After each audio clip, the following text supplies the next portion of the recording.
কবিতা উলঙ্গ রাজা, কবি নীরেন্দ্রনাথ চক্রবর্তী। সবাই দেখছে যে রাজা উলঙ্গ, তবুও সবাই হাততালি দিচ্ছে। সবাই চেঁচিয়ে বলছে সাবাস সাবাস।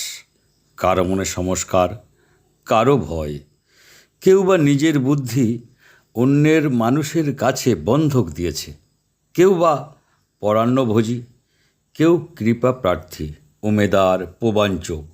কেউ ভাবছে রাজবস্ত্র সত্যিই অতীব সূক্ষ্ম, চোখে পড়ছে না যদিও, তবু আছে, অন্তত থাকাটা কিছু অসম্ভব নয়।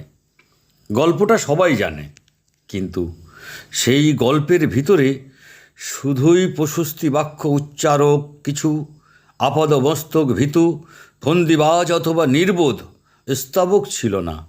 একটি শিশুও ছিল, সত্যবাদী, সরল, সাহসী একটি শিশু। নেমেছে গল্পের রাজা বাস্তবের প্রকাশ্য রাস্তায়। আবার হাততালি উঠেছে মুহুর্মুহু, জমে উঠেছে স্তাবক বৃন্দের ভিড়।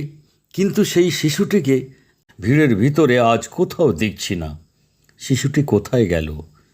কেউ কি কোথাও তাকে কোনো পাহাড়ের গোপন গুহায় লুকিয়ে রেখেছে? নাকি সে পাথর, ঘাস, মাটি নিয়ে খেলতে খেলতে ঘুমিয়ে পড়েছে কোনো দূর নির্জন নদীর ধারে, কিংবা কোনো প্রান্তরের গাছের ছায়ায়? যাও, তাকে যেমন করেই হোক খুঁজে আনো। সে এসে একবার এই উলঙ্গ রাজার সামনে দাঁড়িয়ে বলুক, সে এসে একবার এই হাততালির ঊর্ধ্বে গলা তুলে জিজ্ঞাসা করুক, রাজা, তোর কাপড় কোথায়? কবিতাটি ভালো লাগলে লাইক শেয়ার করবেন। আপনার প্রিয় কবিতাটি কমেন্টে বলতে পারেন। পরবর্তী ভিডিওতে সেটি পাঠ করে শোনাবো।